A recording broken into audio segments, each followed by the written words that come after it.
From the Gospel of St. John. Jesus said, "If you love me, you will keep my commandments. And I will ask the Father, and he will give you another advocate, to be with you forever. This is the Spirit of truth, whom the world cannot receive, because it neither sees him nor knows him. You know him, because he abides with you, and he will be in you. I will not leave you orphaned. I am coming to you. In a little while the world will no longer see me, but you will see me.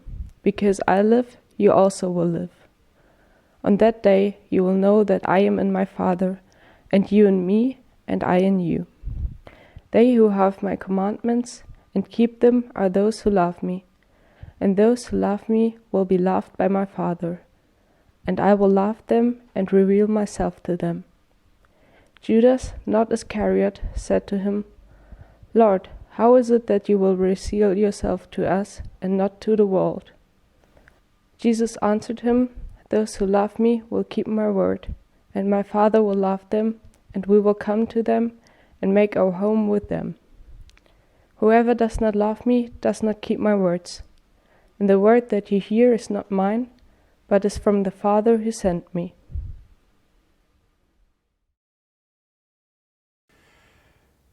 Jesus knew that his violent death would be a terrible shock for his friends. His words and deeds had strengthened their hope in a tangible presence of God, a God who cares, who brings justice and peace, who protects. But God did not protect Jesus from death. Those who had followed him were left alone as orphans. Jesus isn't there anymore to care for them. And where is God if he didn't even help Jesus? Today we may feel lost even more. For the companions of Jesus, heaven was still God's dwelling.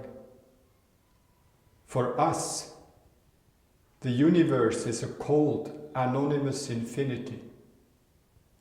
They trusted that God is keeping order in the creation. We have to manage ourselves to save the planet.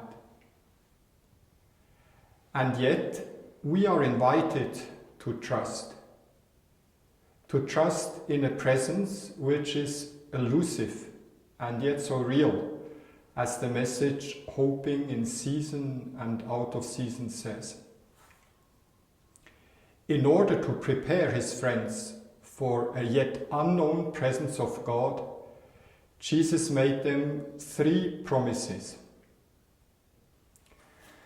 First, he promised that God will give the Holy Spirit, another helper, as he said, to be with you forever. Another helper means another like Jesus. But the Spirit is also different. Everybody could see Jesus, listen to him, touch him. But the Spirit is invisible. Jesus compared it to the wind. It blows where it pleases. Yet it is Jesus of Nazareth the Holy Spirit makes present. Second, Jesus promised his own coming. "I will not leave you orphans, I am coming to you." Note the present tense, "I am coming." Jesus' coming is identical with the presence of the Holy Spirit. Alive in God, Jesus is not bound to space and time anymore. He's coming every day, every hour, with every breath we breathe. And third, Jesus promised God's presence. God is coming along with him. Jesus says, "We will come to the believers and make our home with them." Heaven above and Jerusalem on the earth were considered to be God's homes. Now God and Jesus dwell also in human fragile existences. On that day, said Jesus, you shall know that I am in the Father, and you in me, and I in you.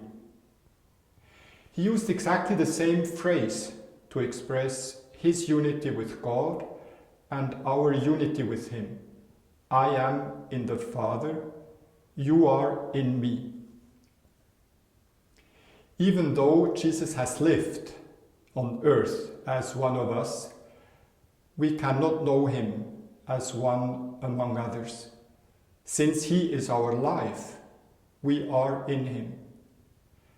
And we cannot know him from without, since he lives within. I am in you. So often we are not aware of God's presence because it is too real, too evident. We live in God as fish swim in the ocean and birds are carried by the air. One of Jesus' companions asked him why his presence would be so elusive that not many people would be able to perceive it.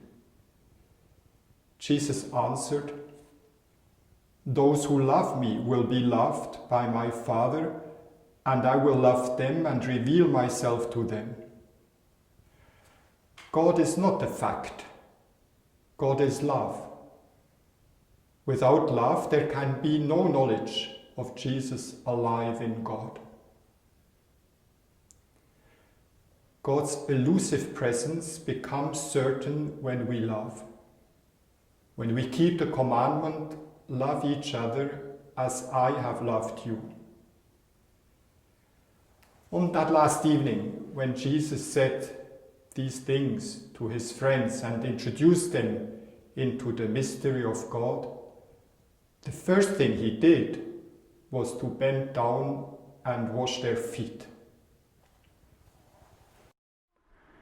Questions for the sharing in small groups. Did you ever have the impression you must manage all alone, like an orphan? When? Why? Do you sometimes sense a caring presence? How would you describe it? How do you call it? What does loving mean for you?